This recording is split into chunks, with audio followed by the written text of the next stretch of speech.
Welcome to A Sense of Centerville and Washington Township, your place for stories about ordinary and extraordinary residents and places in the Centerville and Washington Township area. I'm Susan from Centerville-Washington History, and I look forward to hearing your story. Today, my guest is Ed Ross.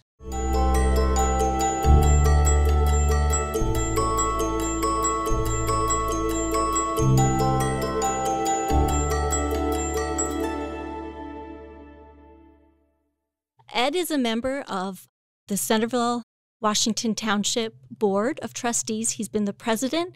He's also on the Architectural Board of Trustees as well for the city of Centerville.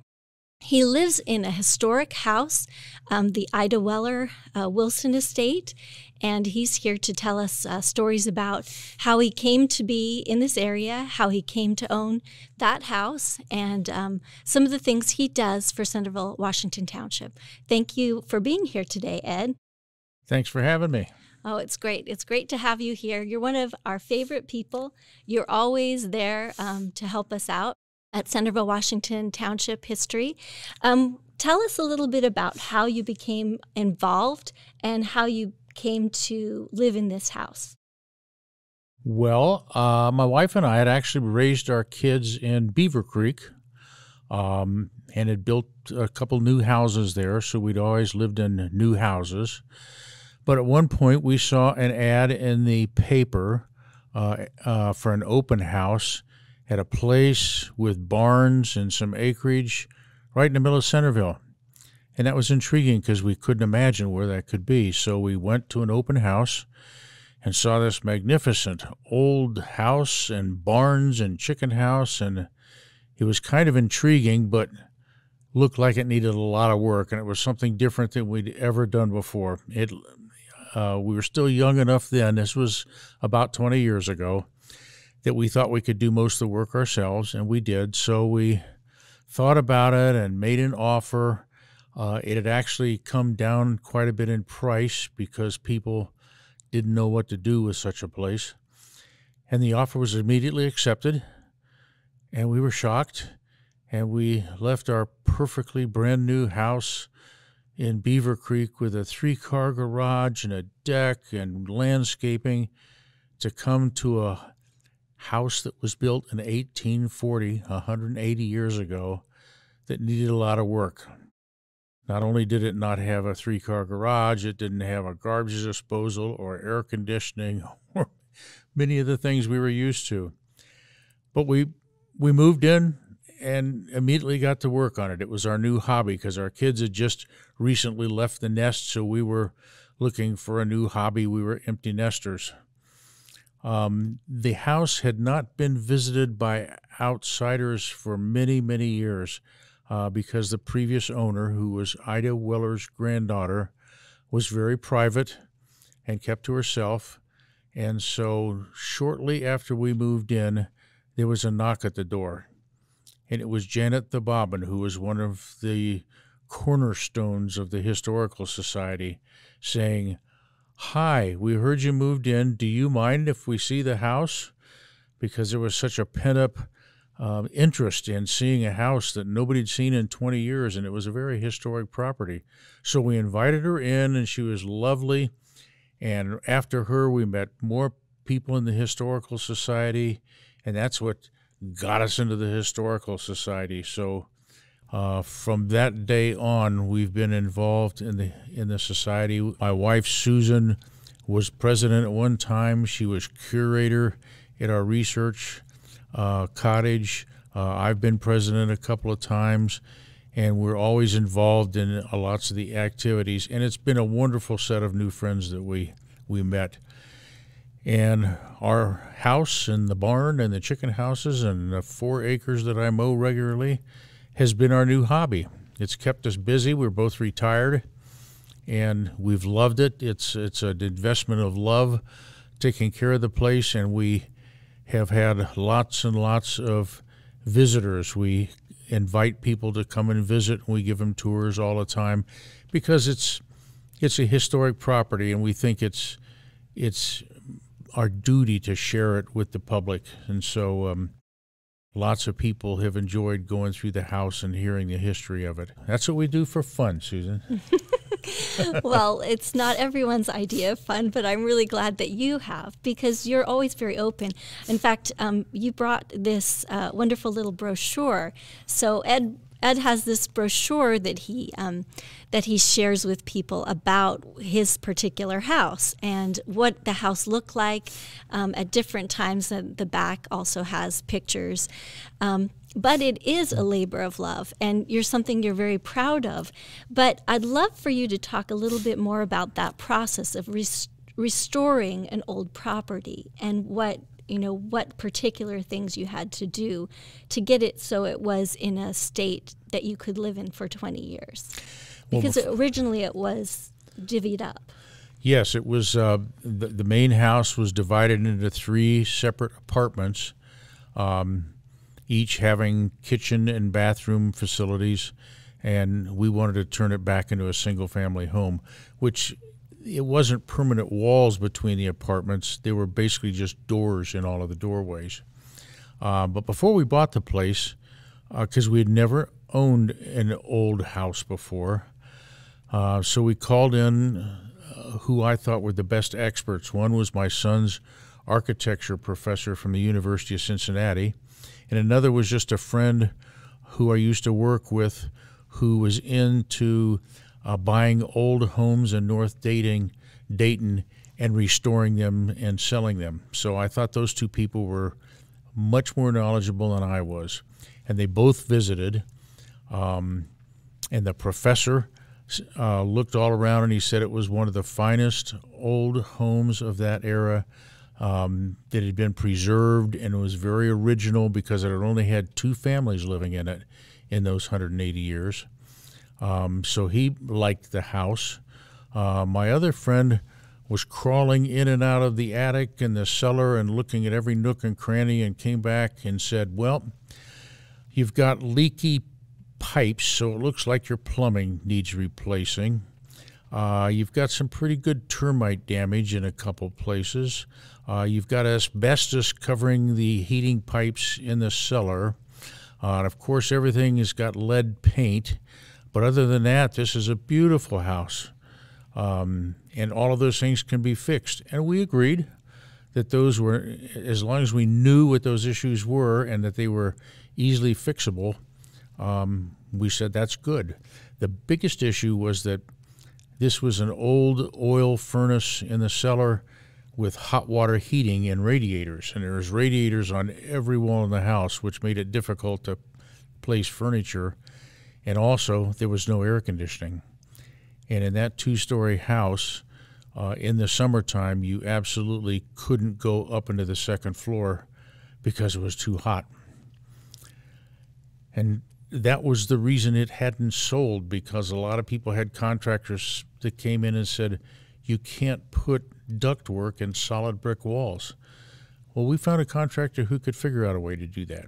And it was absolutely necessary because all of our bedrooms were going to be upstairs. So if we wanted to sleep upstairs in the summer, we had to have air conditioning. So that was a major change. But we took the radiators out and put an HVAC system up in the attic and found enough closets and cupboards and other places that ductwork could go through, and we changed that. So that was a huge undertaking to make the house very livable.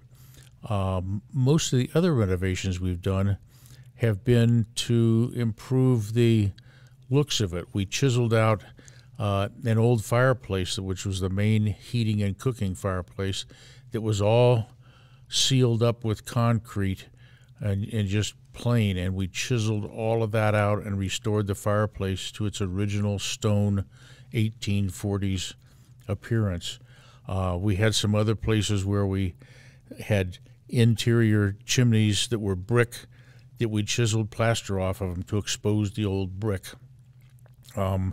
We took one of the extra little bathrooms out to extend the kitchen, and we built a new kitchen with period-looking cupboards and countertops to try to maintain the period look of the house. So everything we've done, we've tried to even though it's new things, we've tried to maintain the appearance of a mid-1800s house, and that's been fun, and that's been our hobby. So we're just about done with the major things in the house, and of course we've done a lot of things outside. The main big barn, which is also 1840, we've cleaned out and refurbished and outfitted with lots of tables and chairs, and we have our Thanksgiving family reunion dinner there for 40 people every year. That's fun.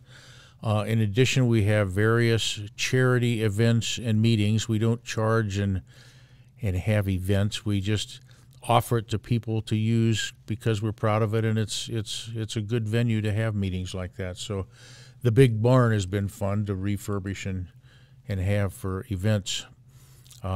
And then we've done lots of landscaping and driveways and things outside. And we don't keep track purposely of how much money we've spent. That's probably a good idea. It's a chunk. Yeah, it's a chunk. But it's an investment, we think. And it's I don't play golf. I just mow grass. Right. And that's my fun. Well, it sounds that you are so brave to take that on, and I think it takes a special kind of family to do that. And I'm just assuming your wife does the decorating inside because it's beautiful, but maybe you do too. I'm not exactly sure. But it's a beautiful home. And I also want to point out that Ed's house is in our book, A Sense of Place. And his wife did the cover as well. So she's an important part of our organization as well. Moving on, I love how, because you bought this house, you became interested in Ida Weller. Can you talk a little bit about Ida Weller and why she's become a person that you're interested in researching and sharing in talks that you give? Well, when we bought the place, in talking to Judy Weller, her granddaughter, we promised her that we would make the house open to people who wanted to tour to continue her legacy. And we got so interested in Ida Weller, you really can't believe in her relatively short lifetime how many things she did. She founded the library. She founded a garden club. She raised 3,500 chickens and had egg sales out of the farm that I run into people all the time that say, oh, yeah, we got our fresh eggs there. They raised cattle.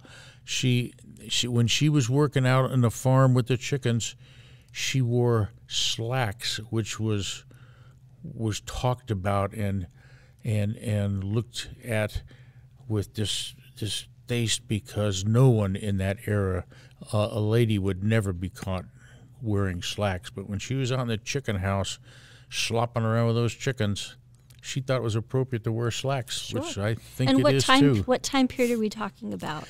That was from about 1920 to 1950, okay. About 30 years. And she got scientific with her chickens. She worked with the Ohio State Extension Service and ground her own chicken feed. And we have the corn grinders and things still in the barn. And she used to experiment with different ways to make chicken feed. And then she kept track meticulously of the feed she fed the chickens and then how many eggs she got. And one story is that she decided that castor oil, I think it was she wanted to try feeding the chickens. And she first lined up all the grandkids, and as she put the castor oil in the chicken feed, she made each kid take a spoonful because she says, if it's good enough for chickens, it's good enough for you. And they hated that, so they'd hide when she was making chicken feed. But she was a musician. She played the mandolin and had a mandolin society. She founded the Centerville Women's Chorus that sang at various events. She was an artist. She painted ceramics and pictures that we have several of. She was a writer. She used to enter national writing contests that were all over the country and won prizes and won checks. Back in those days, a first prize check was $5 or $10, and we've got copies of some of those. Her proudest moment. She was a student her whole life. She was in the 3rd class at the original Centerville High School, which is now a restaurant. And from that point on, she went to various schools. She went to a normal school in Ada, Ohio, to get her teacher's certificate, which was very rare in those days. Most teachers just were ladies in the community with no special education or training. She had a degree to do that, but she always wanted her college degree. So at the age of 50, she went to University of Dayton, and I think proudly, she was a little older than 50. I think it was mid-50s. Yeah, could be. And she was very proud and got her degree from the University of Dayton, and that was a very proud moment. But along with being a constant student, she was concerned about the educational opportunities for farmers. And Centerville was basically a rural farm community. But she knew that farmers got up at the crack of dawn and worked till dark and didn't have an opportunity to go to school, most of them. So she began the Centerville Adult School, and that was held in the town hall that was built in 1909.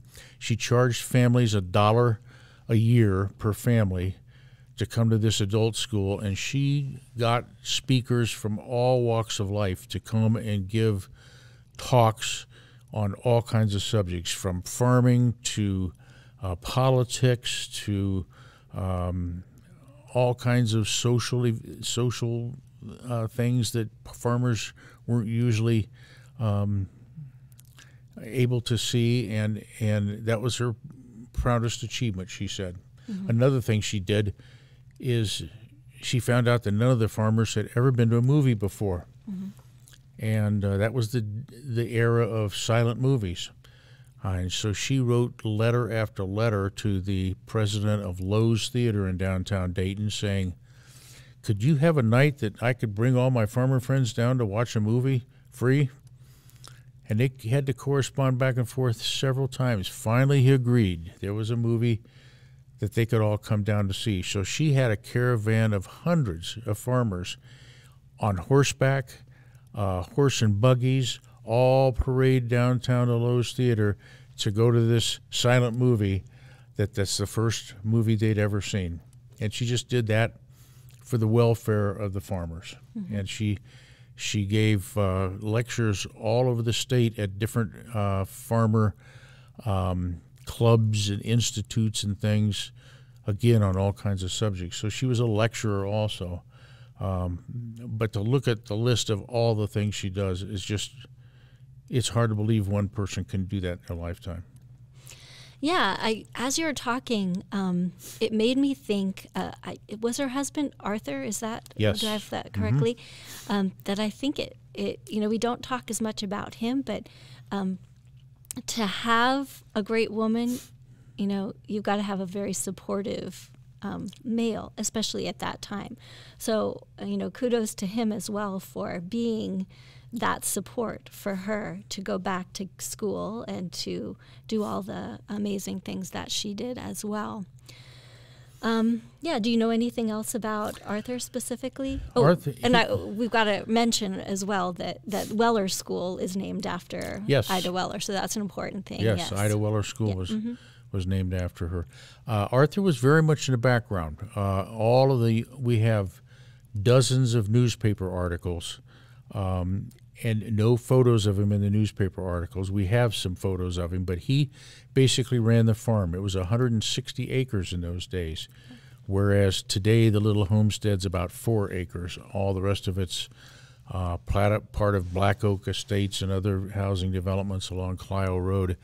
But he was in the background running the farm while Ida was out doing all of these other things. Now, she did her share on the farm between raising those chickens, and she also had extensive rock gardens and landscaping around the house that she was proud of. She hired neighborhood kids to haul these limestone rocks out of the creek and bring them up the hill.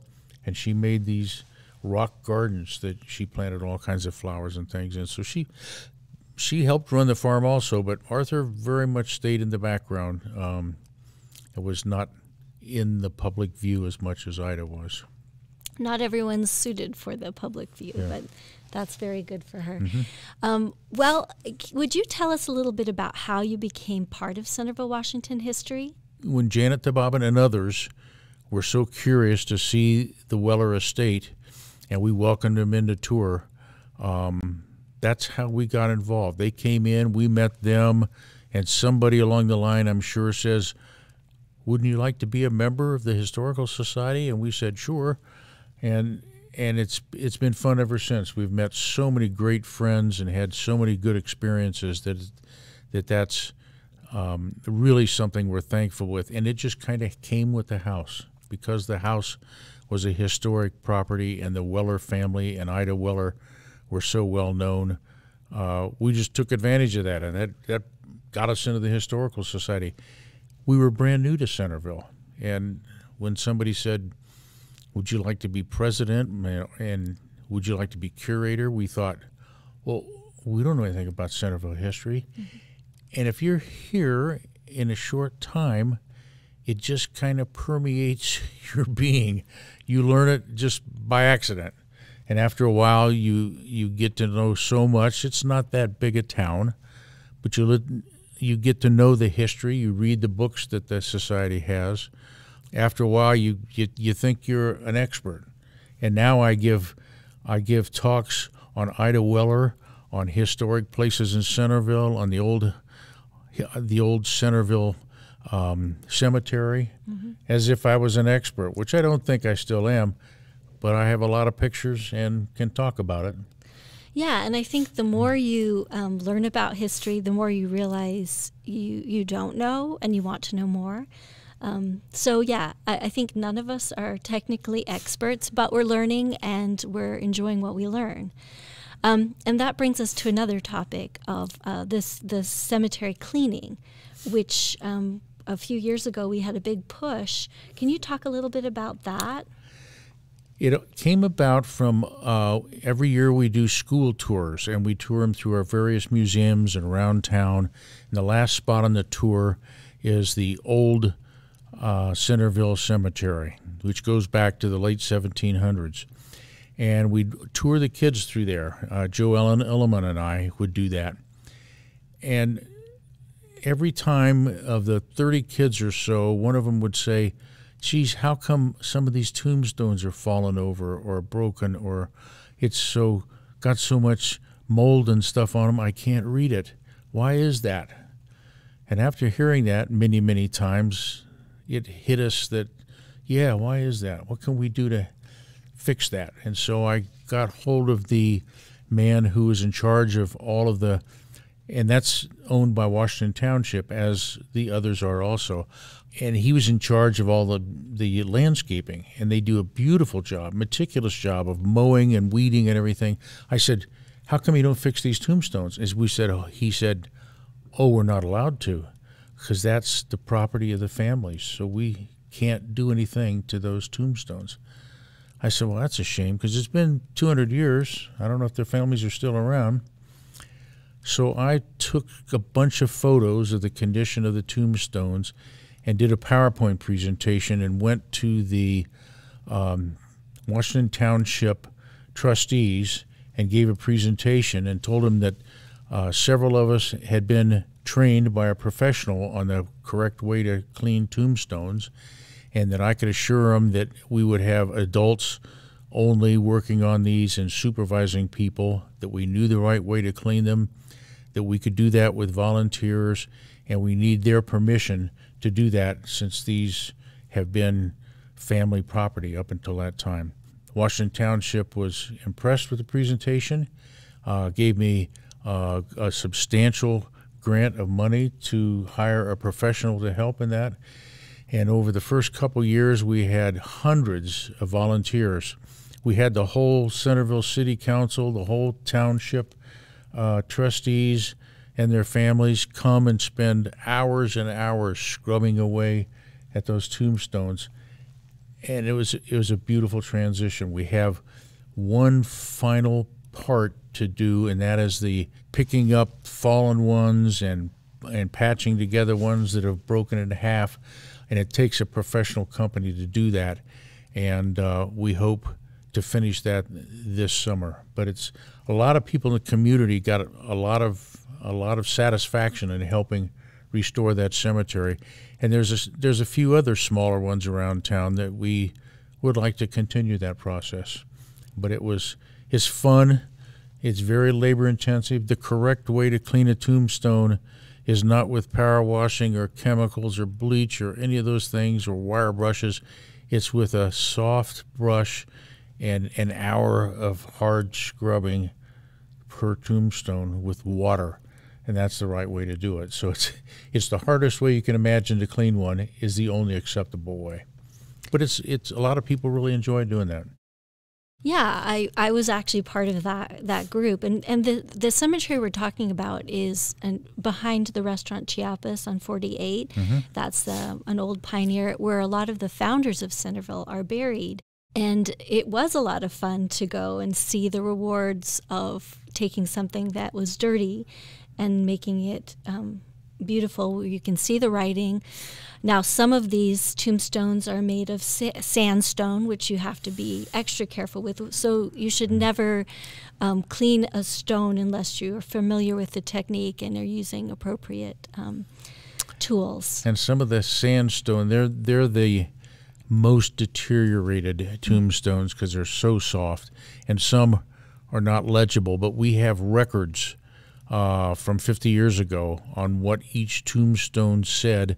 So the ones that are not legible, especially the veterans, our plan is to have new small stones engraved with that information and placed right in front of that tombstone. Leave the old one there to show what it was, but preserve the information on a new small stone right in front of it. So that's another thing we'd like to do. And we call this the Old Centerville Cemetery. The proper name is Sugar Creek Baptist Church Cemetery because there used to be a little church there that started the whole thing. So that was connected to to that graveyard. Can we talk for a little bit about the outdoor rural education, which is kind of the next big project this is an exciting that you've new kind of taken on? Exciting new project. Mm-hmm. It all kind of began from two different directions. We have a bunch of farming artifacts, things like old rusty plows. We have some other interesting machines and things that we have stored in different locations that we have no room in any of our museums. Some of the pieces have been outside and kind of rusting away. So knowing that Centerville has always been a rural community, and that was its roots, as we take the tour kids through and want to give them an education on the founding of Centerville, that farming and rural education we think is something that's very important. Now, we do have an old chicken house behind the Walton House Museum on Franklin Street that we do talk about some of the rural things and chickens and cattle and that sort of thing, and that's very enjoyable that the kids love. But that deeper farming equipment side has been missing. So that was one thing we had on our minds.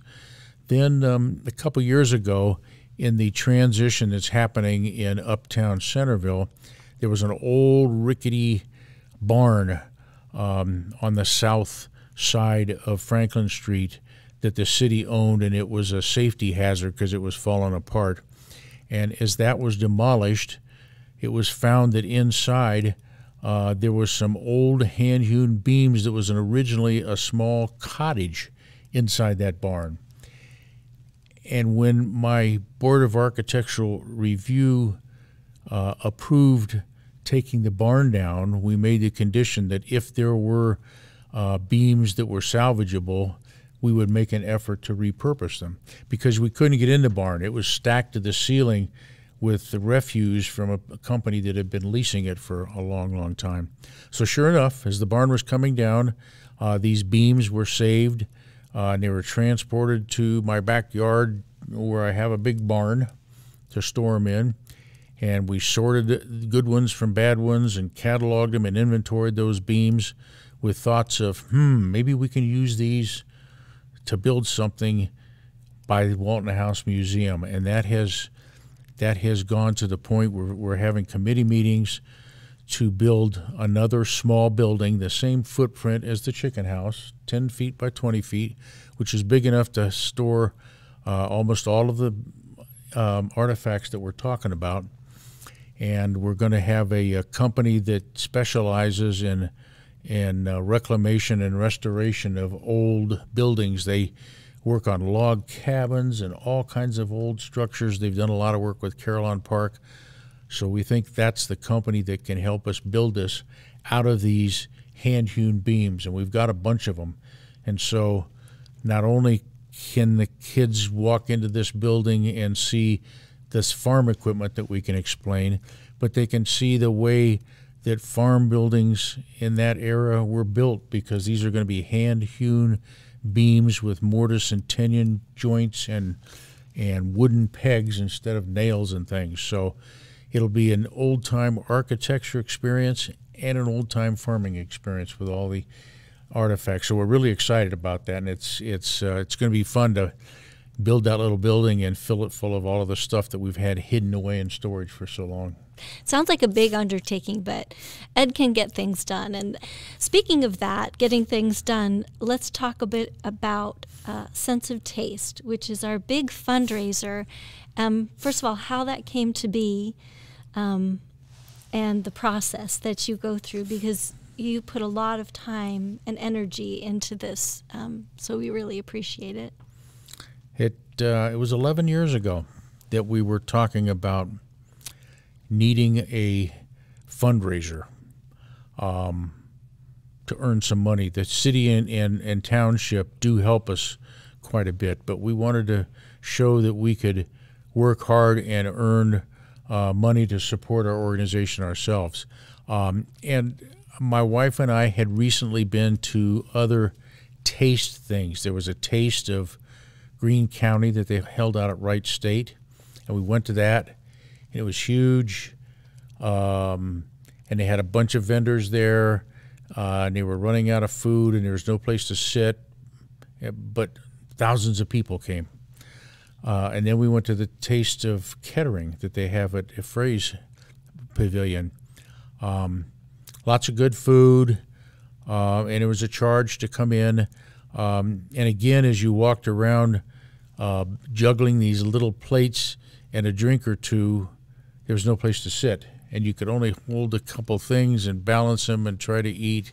And we said, well, this is a really cool idea, and people seem to love it, but sure be nice if you could sit down and eat. So we thought, well, maybe that's something we can do, because we have this beautiful facility in Centerville, Benham's Grove, which has an outdoor area under this huge tent. And we looked at it and we said, we think we can get a lot of people, and they have all the tables and chairs. So about 11 years ago, we said, let's start, let's see if we can do that. And so at the time, the current president or director said, well, we'll send letters out to all the restaurants and see if they can bring samples of their food. And they did send about 50 letters out, and they got 0 responses. And I said, something like that, if you want to talk a restaurant into bringing free food just for the advertising and promotion of their restaurant, it takes a face-to-face meeting with them. So I volunteered to do that, and I started going around to 50 different restaurants in the greater Centerville area, cajoling some and begging others, and some love the idea. So every year we have between 12 and 15 restaurants from the area bring samples of their food, enough to feed 250 people.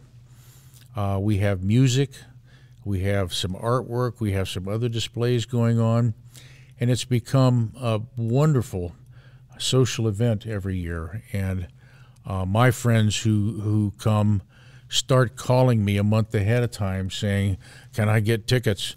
And so lots of people in the community really look forward to it every year. And we So we get, and every year it's some of the same restaurants, but there's always a few new ones, and we have new restaurants in town. Last year we had Agave and Rye was new in town. We had Mana that was new in town, and we had the Meridian, which was the newest, which wasn't even open yet, and they still came and had wine sampling going on. So the new restaurants, it's a great way to introduce themselves to the community.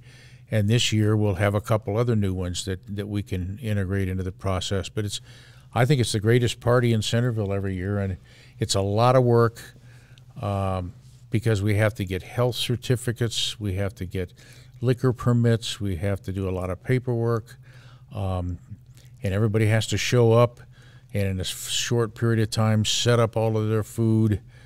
We have a huge staff of volunteers from our organization that help every year, but that's a fun thing we do every year in September. And it is fun.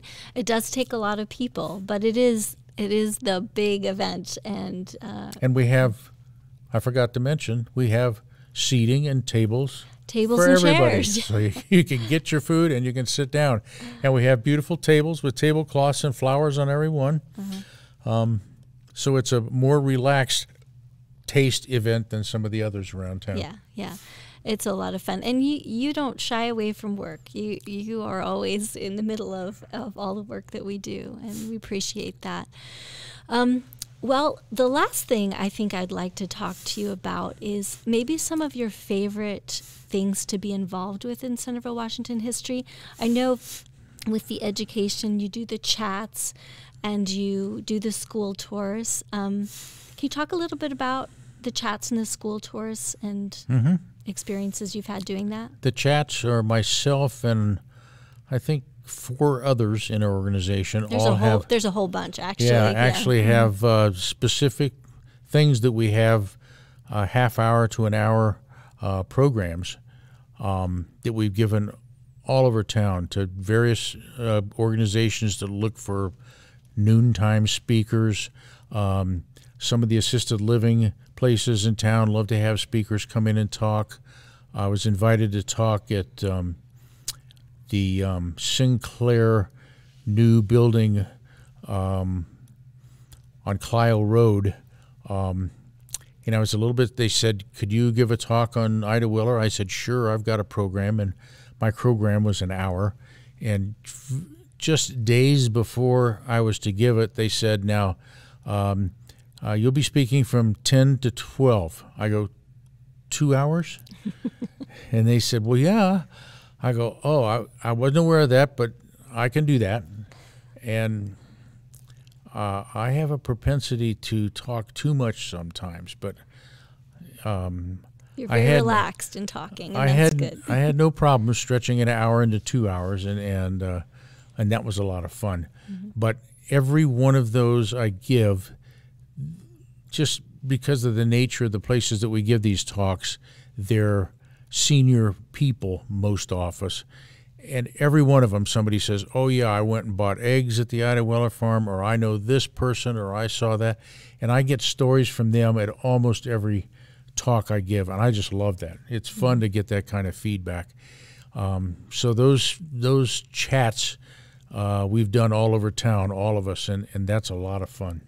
The school tours, I'm just amazed at third grade kids and how interested they can be in history. Because I think I was in third grade, did I care about history? I know when I was in junior high school in history class, it was memorizing dates and old presidents, and it was not very interesting.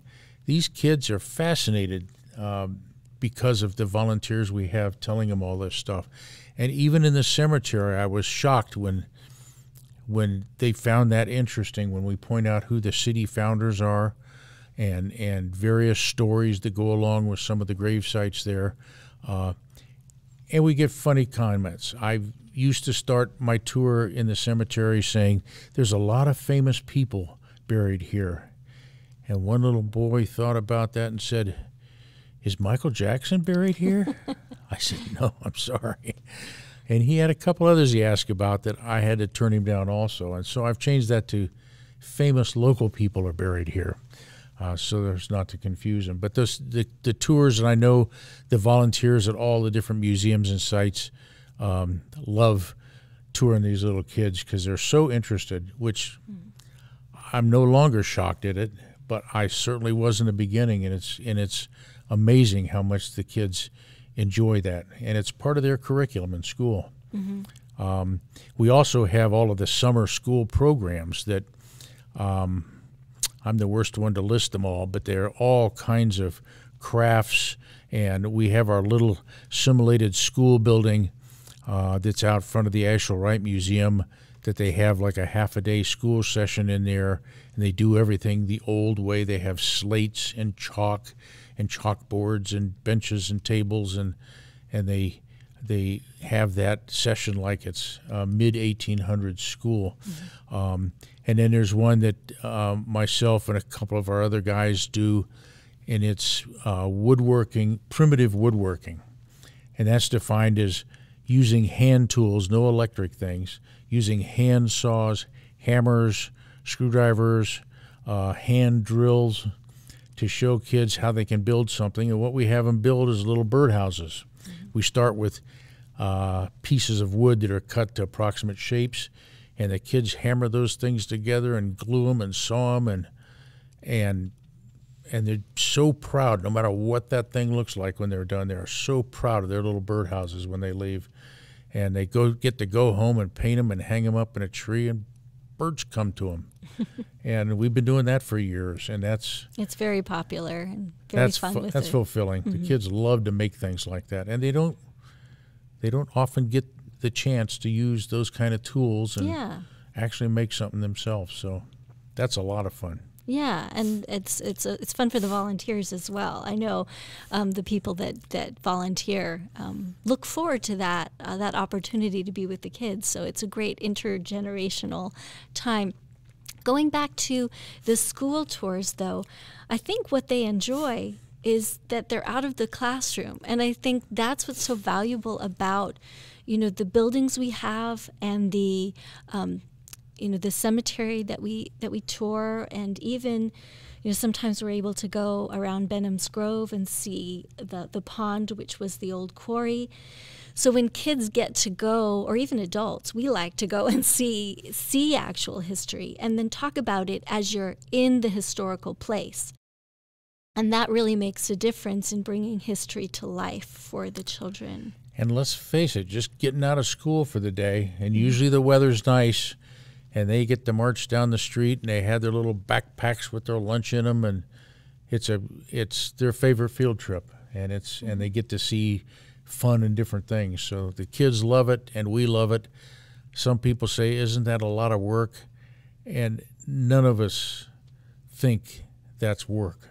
It's really fun, and everybody enjoys touring those kids and seeing how excited they get. So it's a fun thing, especially when you're old enough to have grandkids and you don't get to see them all the time. That's true. These little kids are fun. Yeah, and it brings a new energy into our space. It's what we love to do. It's our mission to share history, and that's what we like to do. So. And one of the things from a organizational concept, we are always trying to get younger members into the historical society, because historical societies are traditionally old people, and we even changed our name to Centerville-Washington History because society kind of sounds like a little old lady knitting bee or something. So knitting's popular now, so as we try to figure out how to get younger members in, it's through the kids. Because we show them these museums, and they go excitedly home to their parents and say, "Boy, you should see what we saw today," and they drag their parents out to the museums and things, and that's how a lot of people get involved, is through the children that we've taken on tours, and that's a nice way to do it. And so often we'll have kids bring their parents back, and we encourage them to do that, to come back and there's a trick. Give them a tour. There's a trick they play at the Walton House Museum. There's as they have the kids there, there's a winding staircase that goes up into the attic. And it's difficult to get up there, and they can't have all 20 kids go up. So they pick one kid and say, one of you can go, little Johnny, you can go up the stairs and go up in the attic. And he comes down and goes, wow, that's really cool. And then they tell the rest of the kids, if you come back with your parents, we'll let you go up in the attic. So, oh boy. So that's a trick they use to pull more kids in. Right. Or parents. And they always ask when they get to, I'm at the Ashel Wright Museum, they always ask, can we go upstairs? But there's nothing upstairs but offices where we are. But they always want to be the one chosen to do that. But the little schoolhouse across the street, right in front of the Ashel Wright building, is a small little building that's very old, has been used in many things. At one time, it was a peppermint essence processing place, whatever that was, I guess for candy. And it evolved, and at one period of time, it was the United States Women's Air Museum. And they had a case with a model of Amelia Earhart in there, and they had all of these documents and things on women's aviation history. And it got to be bigger and more popular, and that moved up to Cleveland to a much bigger venue. So we had an open building, and we started it as a visitor center. People coming to Centerville could come in, and we kind of show them around. And then we had gifts and various mementos of the Historical Society in Centerville. And then it evolved more and more into just a gift shop. And at one point, we really couldn't afford to maintain that anymore. So we closed down the gift shop and then decided, what are we going to do with that building? We thought we had seen Caroline Park's model old-time schoolhouse, and we said, well, maybe we could do that on a smaller scale. So we had some old furniture. We built some tables and benches. We had lots of memorabilia from Centerville High School. And today it's one of my favorite places because it's just full of old school. It has pictures of the original 9 one-room schoolhouses all around town, and it's just full of school-related history. And that's a real cute little building right in front of Ashel Wright. And has a really fun stairs going down to the cellar, which I think is an interesting thing, right in the center of Centerville, to be able to see what an old cellar would have looked like. So, all right, we are out of time. I know we could talk forever, but thank you so much for being here today. And thank you also to MVCC for helping to produce this podcast. Come visit our museums Tuesday through Friday, 12 o'clock to 4 p.m., and follow us on Facebook or Instagram. And thank you and goodbye. Thank you.